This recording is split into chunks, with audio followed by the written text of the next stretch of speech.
वाले देख रहे हैं, डिस्टेंस वाले वहाँ पे वो बोल रहे थे कि वहाँ पे 20 फीट पे डिस्टेंस है, आई चार्ट उधर लगा हुआ है और 20 फीट इधर से आपको पढ़ना है। आप आई चार्ट देख सकते हैं डिस्प्ले पे। ऐसा ही 21 तारीख से क्या हुआ है कि वो कुछ डॉक्यूमेंट में बदलाव किए हैं। बदलाव क्या किए हैं कि अब वो उनका कहना है कि अब 2000 नहीं, नमस्कार दोस्तों। तो आज हम वीडियो लेकर आए हैं एसएससी जीडी के ऊपर, जो अभी फिजिकल, डीबी और डीएमई चल रहा है सब साथ में।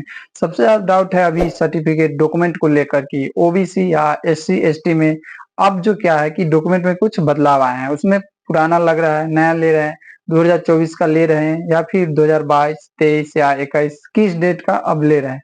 तो चलिए इस सब के ऊपर हम बात करेंगे। आप वीडियो में आगे बने रहिए और लास्ट तक देखिए। एक एक पॉइंट को क्लियर करते चलेंगे और बताते चलेंगे। मैं खुद एसएससी जीडी का फिजिकल, डीबी और डीएमई क्वालिफाई करके आया हूँ, तो अपना एक्सपीरियंस देगा दूंगा मैं।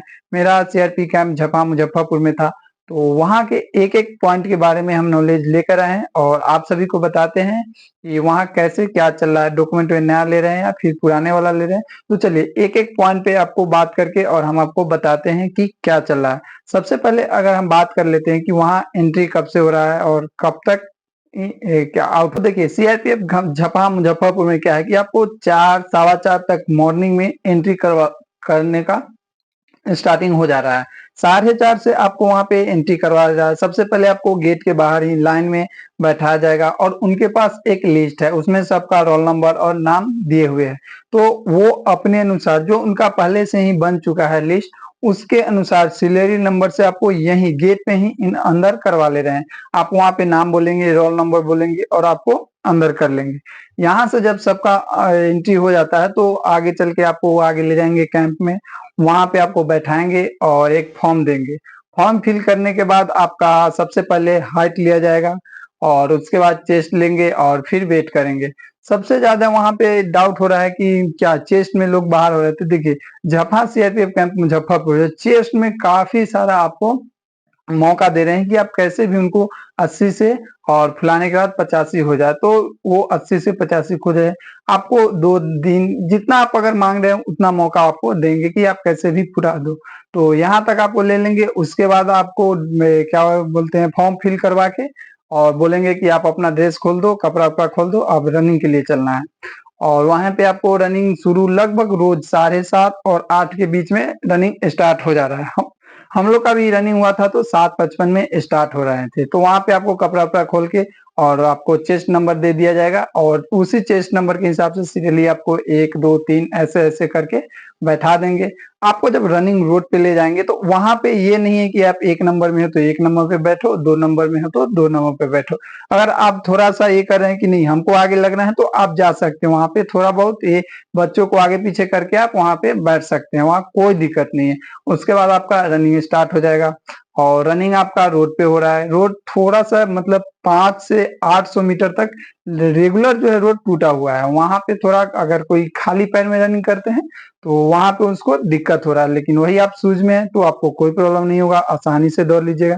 ऐसे बहुत सारे लोग हैं जो खाली पैर भी दौड़ रहे हैं। अगर वो खाली पैर में नहीं हो रहा है तो वो मोजा पहन के दौड़ रहे हैं, वो भी अच्छा है। छोटा छोटा गिट्टी से आपका पैर बच जाएगा। तो 2.5 किलोमीटर का एक चक्कर और एक चक्कर के बाद फिर आपको दूसरा चक्कर 2.5 किलोमीटर जाना पड़ेगा। मतलब 2.5 किलोमीटर वहां पे एक चक्कर है और वहां पे आपको 2 चक्कर लगाना है। एक चक्कर जब 2.5 किलोमीटर कंप्लीट करके आप आइएगा तो वहां पे आपको एक टोकन मिलेगा, एक ही टोकन लेना है और सेकेंड चक्कर में आपको कंप्लीट हो जाएगा। तो जब एक चक्कर पूरा करके आप सेकेंड चक्कर में आइएगा तो वहां पे आपको 200 मीटर पहले फिनिश पॉइंट है, जहां से आपका स्टार्टिंग होगा वहां से 200 मीटर पहले ही आपका एंडिंग पॉइंट है।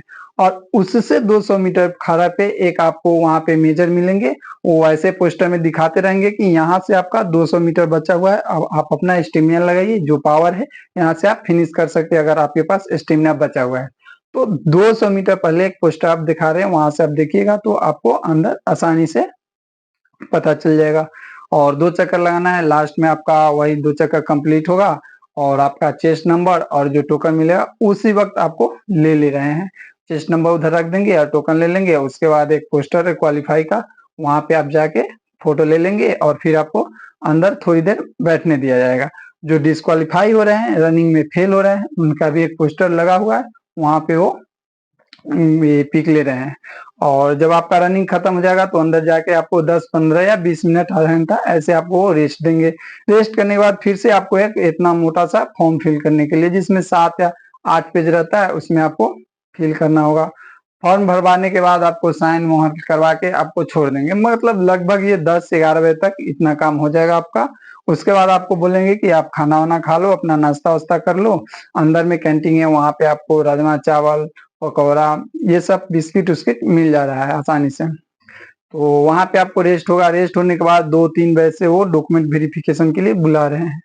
तो आपका अगर एक दिन में है तो रनिंग कंप्लीट और डॉक्यूमेंट एक दिन में कंप्लीट हो जा रहा है। उसके नेक्स्ट डे आपको बुलाएंगे, उस दिन मेडिकल कर लेंगे और नेक्स्ट डे रिजल्ट दे देंगे। हम लोग का 16 तारीख को रनिंग हुआ था, तो 16 को हम लोग रनिंग किए, जिसमें मेरे 16 तारीख को 115 बच्चे लगभग पहुंचे हुए थे। 140 को भी बुला रहे हैं, 115 पहुंचे हुए थे। 115 में आपको बता दें कि 104 बंदा रनिंग के लिए क्वालिफाई है, क्योंकि रनिंग के लिए रेडी हुए हैं। क्योंकि जो बच गए उनका किसी का हाइट में और किसी का चेस्ट। चेस्ट में एक ही बंदा था जो फेल हुआ। उनका क्या था कि वो थोड़ा सा पतले थे, लेकिन था कि उनका चेस्ट पूरा हो जा रहा था। 82 सेंटीमीटर चेस्ट था, लेकिन उसके पास प्रॉब्लम था कि उसका फूल ही नहीं रहा था। जो हम लोग सीना फुलाते हैं 5 सेंटीमीटर, वो उनका नहीं फूल रहा था, इसलिए उनको डिस्क्वालीफाई कर दिया गया। और बाद बाकी जो हटे वो हाइट में हट गया। और हम लोग बचे 104 जो रनिंग के लिए रेडी हुए। और रनिंग जब कंप्लीट हुआ तो वहां पे 92 92 बच्चे ऐसे हुए जो रनिंग क्वालिफाई किए। और उधर आप देख लीजिए 8 4 12 बच्चे ऐसे थे जो फेल हो गए रनिंग में। काफी सारा उस दिन, सबसे ज्यादा उस दिन बोल रहे थे वहां का मेजर लोग थे कि सबसे ज्यादा इसी ग्रुप का रनिंग निकला है। ऐसे आपका 100 110 के आसपास रोज बंदे आ रहे हैं, और वही 80-90 के भी एवरेज में आपका रनिंग क्वालिफाई कर रहे हैं। उसके बाद हम लोग ये हो गया। उसके बाद हम लोग को वही फॉर्म फिल करवा के रेस्ट दिया गया। हम लोग खाना वाना खाए। उसके बाद शाम में 4 बजे से हम लोग का डॉक्यूमेंट वेरिफिकेशन हुआ, और वही सब चीज हो गया। उसके बाद आपको 7 या 8 बजे शाम तक, 7 से 8 बजे तक आपको छोड़ दे रहे हैं। तो पहला दिन हम लोग का फिजिकल और डीबी हो गया।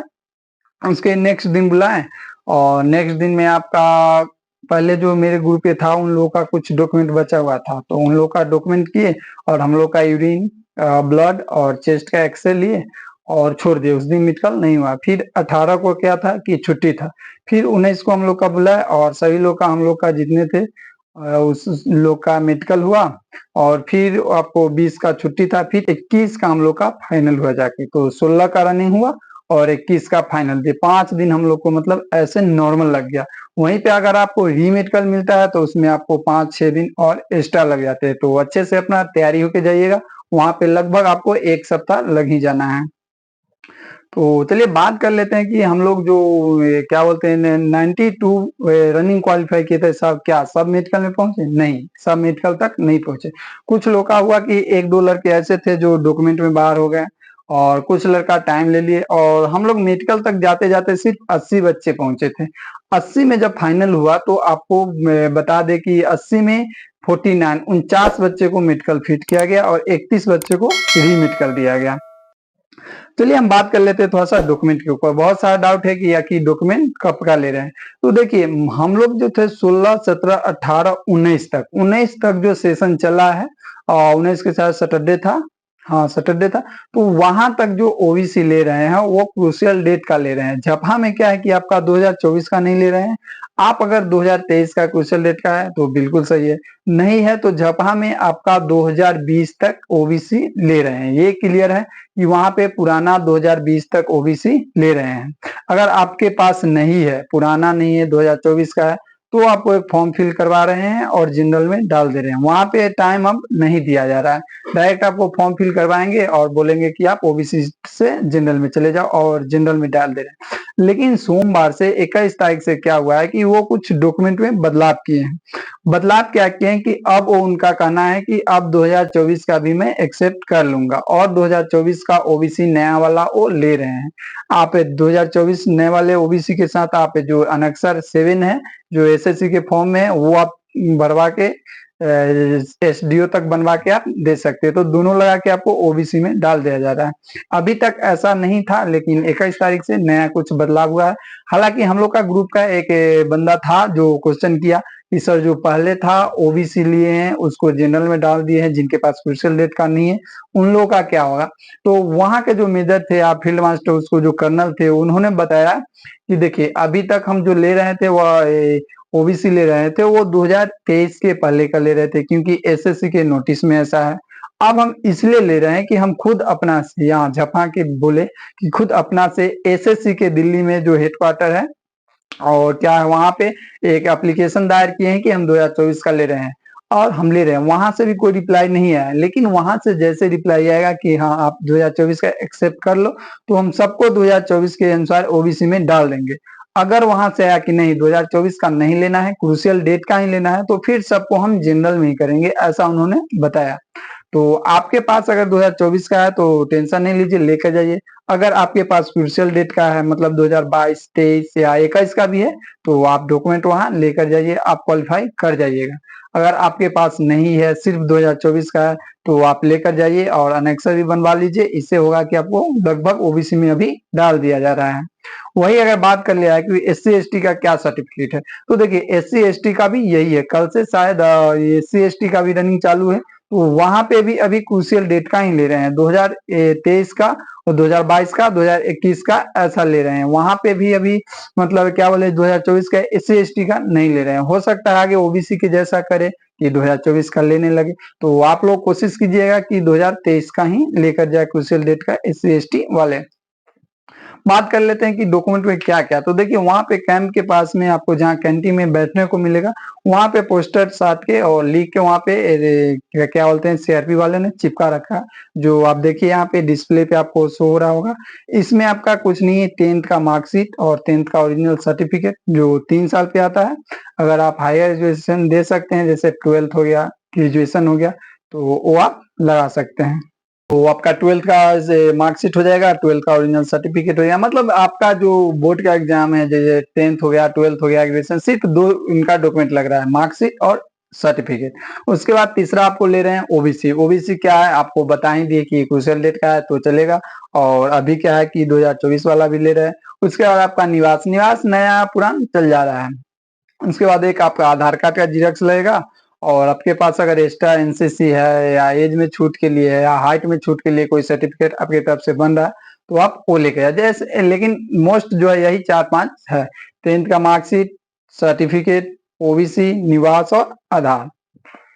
और आपको 4 से 5 फोटो लगेंगे, ऐसे आप 8-10 फोटो लेकर जाए तो ज्यादा बेटर रहेगा। तो ये सारा डॉक्यूमेंट में है। अगर डॉक्यूमेंट में कुछ आपको डाउट लग रहा है तो आप वो भी बता सकते हैं, हम क्लियर कर देंगे। सारी डॉक्यूमेंट की बात हो गई, अब हम बात कर लेते हैं कि वहाँ पे मेडिकल क्या है। तो देखिए हम लोग का ग्रुप में देख ही लिया आप कि बता दिए कि 80 में 49 बच्चे को फिट किया गया और 31 बच्चे को क्या बोलते हैं उसको रीमेडिकल दिया गया, क्योंकि अनफिट डायरेक्ट कर नहीं सकता, आप अनफिट जाके रीमेडिकल में होइएगा, वहां से आपको अनफिट या फिट करते हैं। तो यहाँ पे मेडिकल में क्या क्या हो रहा है, तो देखिए यहाँ पे जो मोस्ट पॉइंट है, यहाँ पे जो सबसे ज्यादा पॉइंट देखा जा रहा है, वो सबसे पहले तो 1 नंबर में फ्लैग फुट आपका देखा जा रहा है, दूसरे नंबर में नौकरी देखा जा रहा है, तीसरे नंबर में आपका सबसे मोस्ट है जो आंख देख रहे हैं। तो आंख कितने तरीके से देख रहे हैं वो सब हमको चलिए बताते हैं। तो सबसे पहले आपका फ्लैग फुट देखा जाएगा, जो पैर में होता है, नीचे आपका जो एड़ी में होता है, ये नीचे पैर का जो ये सतह है वो आपका प्लेन नहीं होना चाहिए। उसमें होता है कि आप देख लीजिएगा कि पैर जो ऐसे पैर होता है उसमें आपको ऐसे मतलब बीच में जो ऐसे गड्ढा होना चाहिए। अगर गड्ढा है तो आपका कोई मतलब फ्लैग फुट नहीं है, आप सही है। अगर वही प्लेन है, पूरा प्लेन है, तो ये फ्लैग फुट है, आपको इसमें डिस्क्वालीफाई कर देगा। वही आपको नौकरी देखा जा रहा है, ये नौकरी में है कि आप लोग देख लीजिएगा नौकरी है। उसके बाद आपका प्राइवेट पार्ट चेक कर रहे हैं, उसके बाद आपका हाथ चेक कर रहे हैं। हाथ में कुछ नहीं, नॉर्मल सबसे अच्छा हाथ चेक करें। हाथ में आपको ऐसे करवा दे रहे हैं और सीधा देख रहे हैं कि ये सीधा टेढ़ है, उसके बाद आपको ऐसे करवा देंगे और पूरा उंगली को ऐसे ऐसे करवा के देखेंगे कि हाँ ये मुड़ रहा है या ठीक है। उसके बाद आपका कैरी एंगल देख लेंगे सही है कि नहीं है। अगर उनको डाउट लग रहा है तो स्केल लगाएंगे, नहीं है तो कोई दिक्कत नहीं है। उसके बाद हाथ को ऐसे ऐसे ऊपर नीचे मोड़ के दिखा लेंगे। उसके बाद यहाँ पे ऐसे ऐसे भी करवाएंगे कि आपका ये फ्री है कि नहीं है। उसके बाद कुछ नहीं, हाथ में बस सही सा दाग वाग देख लेंगे। उसके बाद आपका ये क्या बोलते हैं, चेस्ट देखेंगे। चेस्ट में ही बहुत बच्चे फेल हो रहे हैं। वो लग रहा है कि क्या है कि ये दोनों के बीच में जिनका ज्यादा गड्ढा हो गया है, जिनको यहाँ पे आप देख सके ज्यादा गड्ढा है, धंसा हुआ जैसा है, तो उनको वो रीमेडिकल दे रहे हैं। ऐसे नहीं है तो कोई बात नहीं, आप नॉर्मल फिट हो। उसके बाद आपका कान चेक किया जा रहा है। कान में ये लेजर लगा के चेक कर रहे हैं। नाक में देख रहे हैं लाइट जलाकर। दांत देख रहे हैं। आंख देख रहे हैं। तो आंख में सबसे पहले आपका आंख का लेंगे, तो उसमें आपको कलर विजन जो बुक होता है वो पढ़वा के देखेंगे। ज्यादा डिस्टेंस नहीं रहता है, वो टेबल पर कुर्सी लगा के बैठे हुए रहते हैं। आप वहां पे बगल पे 1 फीट के अंदर, 1.5 फीट के अंदर आपको ऐसे खड़ा करवा देंगे और वो पेज उल्टेंगे, आप उनको पढ़ते जाइए, नॉर्मल हो जाएगा। उसके बाद आपका डिस्टेंस वाले देख रहे हैं। डिस्टेंस वाले वहां पे वो बोल रहे थे कि वहां पे 20 फीट पे डिस्टेंस है। आई चार्ट उधर लगा हुआ है और 20 फीट इधर से आपको पढ़ना है। आप आई चार्ट देख सकते हैं डिस्प्ले पे, ऐसा ही है। आपको वहां दीवार में लगाया हुआ है और 20 फीट पीछे से आपको कर देना है। और उसके बाद ये ऐसे पेंसिल करेंगे और आपको पेंसिल के इस नुकीले भाग पे ताकना है और कहीं नहीं, सिर्फ इस नुकीले भाग पे पेंसिल पे देखना है। वो जहां जहां पेंसिल ऐसे ऐसे ऐसे करके जाना है। आपका सर एकदम स्ट्रेट रहना चाहिए, स्थिर रहना चाहिए, सर नहीं डोलना चाहिए। सिर्फ आपका आंख इधर उधर ऐसे नचना चाहिए और जहां जहां पेंसिल लेके जाएंगे वहां वहां चेक करेंगे। उसके बाद आपका दांत देख लेंगे कि दांत कहीं खराब तो नहीं है। और उसके बाद रीढ़ का हड्डी देख रहे हैं, आपको पुशअप मरवाएंगे। और उसके बाद आपका चेक करेंगे रीढ़ का हड्डी। उसके बाद धड़कन चेक करेंगे कि आपका सही से धड़क रहा है कि नहीं धड़क रहा है। तो ये सारा मेडिकल वहाँ पे हो रहा है। उसके बाद प्राइवेट का एक एक करके या एक बार में कोई कोई, जैसे हम लोग बोर्ड 2 में थे तो एक बार में 9 बच्चा को अंदर ले जा रहे थे और पूरा आपका कपड़ा उतरवा के वहाँ पे प्राइवेट थे और वगैरह जो करना था वो कर रहे थे। ऐसे फर्स्ट और सेकेंड, फर्स्ट वाले बोर्ड थे तो जब ये प्राइवेट वाला चेक करना था तो सिंगल सिंगल को बुलाकर चेक कर रहे थे। ऐसे ही बहुत अच्छा मेडिकल ले रहे हैं, साफ सुथरा ले रहे हैं। अगर आपके पास कोई पॉइंट नहीं है तो 100% आपको वहीं पे फिट करेंगे। अगर कोई पॉइंट है, उनको डाउट लग रहा है, तो आप री में जाओगे। वहीं पे अगर बोर्ड 1, बोर्ड 2 और बोर्ड 3, 3 बोर्ड यहाँ पे झपाए बना हुआ है। बोर्ड 1 का बेस्ट डॉक्टर है, मतलब ये 2 डॉक्टर से अलग है। अलग इसलिए कि वो थोड़ा एजेड है और उनके पास एक्सपीरियंस है। तो वो जो होता है नॉर्मल नॉर्मल पॉइंट, उनको इग्नोर करके बच्चे को फिट कर दे रहे हैं। और ये दोनों है, इनके पास शायद एक्सपीरियंस थोड़ा कम है, इसलिए कॉमन प्रॉब्लम भी है तो उनको ये रीमेडिकल दे रहे हैं। तो इसलिए वहां पे बहुत सारे बच्चे बोल भी रहे कि बोर्ड 1 का डॉक्टर अच्छा है, बोर्ड 2 और 3 मतलब थोड़ा सा हार्ड ले रहे हैं। ऐसा नहीं है, उनके पास शायद थोड़ा एक्सपीरियंस की कमी है, इसलिए वो नॉर्मल नॉर्मल पॉइंट पे सबको पॉइंट दे रहे हैं। और बोर्ड 1 वाला ऐसा नहीं है। तो आपका ये सब मेडिकल है, वहां पे बहुत अच्छे से मेडिकल ले रहे हैं, साफ सुथरा ले रहे हैं। अगर आपके पास कोई प्रॉब्लम नहीं है तो आप कोई टेंशन नहीं लीजिए, आसानी से आप फिट हो जाइएगा। ऐसा नहीं कि हार्ड ले रहे हैं, छांट रहे बच्चों को, ऐसा कुछ नहीं है। देखिए हम लोग 80 बच्चे थे, 80 बच्चे में 49 बच्चों को फिट किया गया और 31 बच्चों को रीमेडिकल मिला। उसमें से भी आपको 50 से 60% बच्चे पास ही हो जाएंगे। सबसे ज्यादा अगर हटेंगे तो कलर विजन में, रीढ़ की हड्डी में और नोकनी में, इसमें शायद वो अनफिट कर रहे हैं। तो आपका अगर अच्छे से मेडिकल हो जा रहा है, कंप्लीट फिजिकल हो रहा है, डीबी हो जा रहा है, डॉक्यूमेंट वेरिफिकेशन सब चीज हो जा रहा है, तो लास्ट में आपको एक रूम में लेकर जाएंगे। वहां पे आपको देखिए ये ऐसे ही बोर्ड पर जो आप डिस्प्ले पे देख रहे हैं वहां पे फिट इन डीएमई लिखा हो जाएगा। अगर आप अनफिट हुए या रीमेडिकल मिला है तो दूसरे रूम में ले जाएंगे, वहां पे भी अनफिट इन डीएमई लिखा हुआ है तो वहां पे आपको ले जाएंगे। और अगर आप फिट है तो डीएमई घुसे, वहां पे लिखा अगर मिला फिट इन डीएमई तो वहाँ का खुशी ही कुछ और होता है। मैंने भी फील किया है, हम भी पास हुए थे, हम लोग भी थे। देखिए इतना सारा ये सब जो है आपको देख रहे हैं डिस्प्ले, ये सब मेडिकल पास स्टूडेंट है। तो वहाँ पे आपको बैठाया जाएगा, काउंट कराया जाएगा और आपको कंफर्म 100% करा दिया जाएगा कि आप फिट हो। अगर आपको डाउट हो रहा है कि नहीं मेरा नाम है या दूसरा का नाम है, तो आप स्पेशल उनको बोलकर, रोल नंबर बोलकर आप रीचेक भी करवा सकते हैं कि नहीं मैं ही हूँ। तो ये सब है। उसके बाद आपको बैठाएंगे, फिर फील्ड मास्टर आएंगे, उसके बाद कर्नल आएंगे और आपको अच्छे से समझाएंगे कि देखो बाबू आपका जॉब नहीं हुआ है अभी, सिर्फ यह एक प्रोसेस है जिसको आप पार करते हुए यहाँ तक पहुंचे हो। अभी आपका मेरिट बचा हुआ है, सिलेक्शन बचा हुआ है। तो इसलिए आप मेडिकल फिट हो गए तो ये नहीं समझे कि आपका जॉब 100% हो ही गया है। तो आप अच्छे से जाओ, अच्छे से रहो, अपना ख्याल रखो, कोई झगड़ा में या मारपीट में नहीं पड़ना है जिससे आपका कैरेक्टर खराब हो, आपको केस हो, एफआईआर हो, जो आपको आगे चल के प्रॉब्लम हो, तो ऐसा कुछ नहीं करना है और अच्छे से रहना है, अपना ध्यान रखना है। तो अच्छे हैं, सब चीज़ अच्छे हैं, वहाँ पे स्टाफ भी है, मतलब सॉरी, जो सोल्जर लोग हैं कर्नल, सब बहुत अच्छे हैं, बहुत अच्छे से रख रहे हैं, आपको अच्छे से समझा रहे हैं। तो वहाँ पे ज़्यादा हार्ड नहीं है, कोई प्रॉब्लम नहीं होगा। अगर आपको कोई डाउट है तो आप 100% उनसे पूछ सकते हैं, इतना अलाउ है। तो चलिए, ये सब एक्सपीरियंस रहा। हम आगे वीडियो में आप लोगों को बताएंगे कि मेरा मेडिकल के बारे में है, सिर्फ मेडिकल के बारे में एक वीडियो रहेगा कि मेरा कहाँ-कहाँ, कैसे-कैसे चेक हुआ, किसमें मेरा प्रॉब्लम आ रहा है, फिर उसको रीचेक करके 2-3 बार चेक करके फिर हमको फिट किया गया। तो ये सब पे हम आपको 1-2 दिन में वीडियो दे रहे हैं। सिर्फ मेडिकल पे आपको वीडियो एक आ जाएगा और एक डॉक्यूमेंट पे दे देंगे, तो एक-एक करके आप समझ जाइएगा। तो चलिए, वीडियो में बने समाप्त करते हैं। आपको अगर अच्छा लगा, मेरा नॉलेज, मेरी जानकारी आपके काम का है, तो चैनल को सब्सक्राइब कर लीजिए एंड लाइक कीजिए और शेयर कीजिए, ताकि आगे जाने वाले बच्चे को कुछ हेल्प मिल जाए। तो चलिए, धन्यवाद। हम अपना वीडियो यहीं पे समाप्त करते हैं। आप लोग अपना अच्छे से ख्याल रखें, तैयारी करते रहिए। जय हिंद।